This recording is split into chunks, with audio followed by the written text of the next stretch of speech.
Hello, I'm going to present about the national conflicts and global economic relations.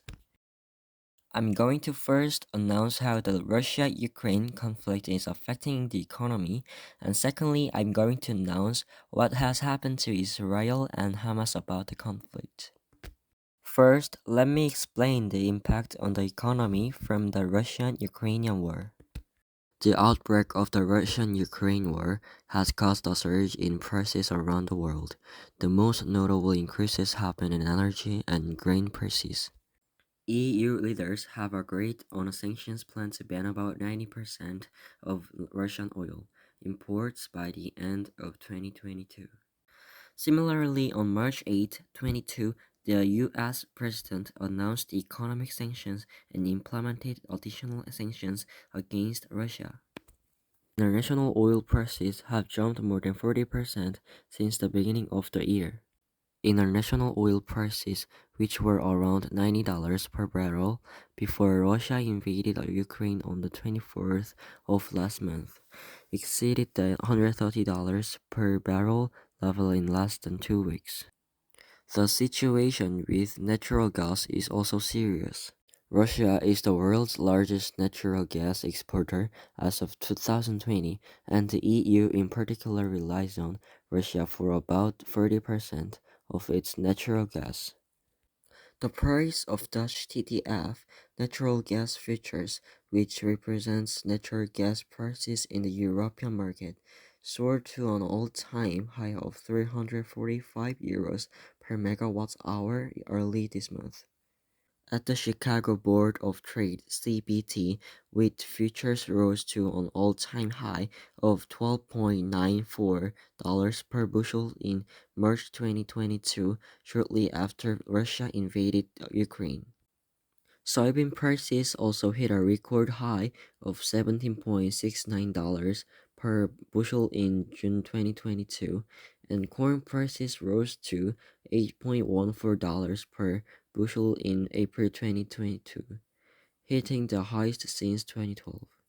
However, as major central banks, such as the U.S. Federal Reserve, implement aggressive monetary tightening to suppress prices, they are currently falling to a level close to the level of the foreign exchange market.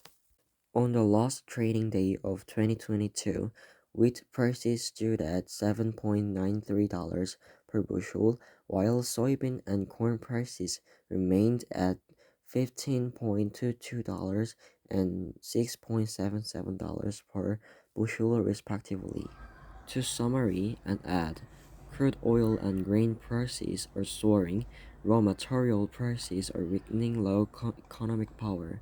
The global recession is causing a slowdown and reduced consumption capacity, and it also harms the Korean economy, which is based on exports. The second is the impact of the Israel-Hamas war on the economy. Yemen's Houthi rebels, who support Palestine, began conducting drone and missile attacks on civilian ships in the Bab el-Mandeb Strait on Sunday, November 19, 2023, and ship of operations in the Red Sea Strait began to be disrupted thereafter. Due to the risk of attacks on ships in the Red Sea Strait by Yemeni rebels, most of the top 10 global shipping companies have suspended operations in the Red Sea Strait. BP, a world major oil refiner, then announced that it would temporarily suspend crude oil transportation through the Red Sea Strait. Almost all ships passing through the Red Sea Straits pass through Egypt's Suez Canal.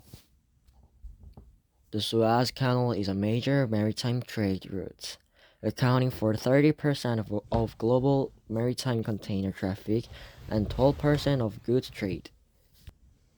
Logistics costs have risen more than 2 to 3 times since December due to global shipping companies suspending operations in the Red Sea Strait and choosing a detour route to the Cape of Good Hope in South Africa.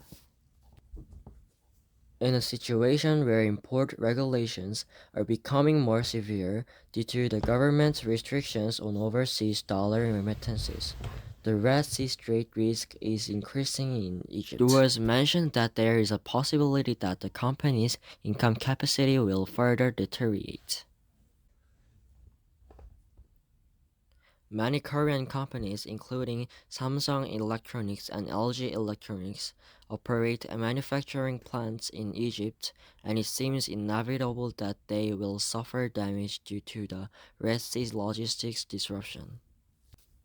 Due to the suspension of Red Sea operations by global shipping companies and the choice of a detour to the Cape of Good Hope, ships arriving from Korea to Egypt require approximately 14 to 21 additional days of operation compared to before.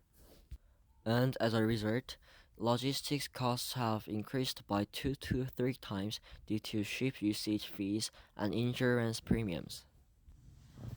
Even countries that are not directly related to Israel and Hamas are being affected by the Red Sea logistics risk caused by this incident. It affects not only international oil prices but also global logistics, and from Egypt's perspective, there is a government financial risk due to a decrease in Suez Canal revenue. Countries that procure raw materials and products through the Suez Canal must be concerned about an increase in the unit cost of domestic manufacturing production. Rising manufacturing production costs may also affect inflation, which may be linked to a worsening business environment for companies.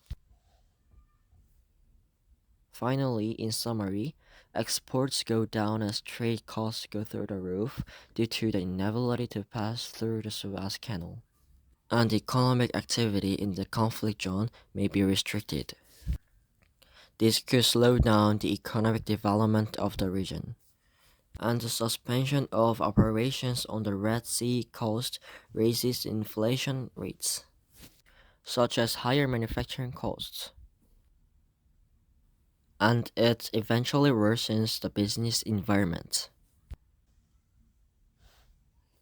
Thank you for listening to our announcement.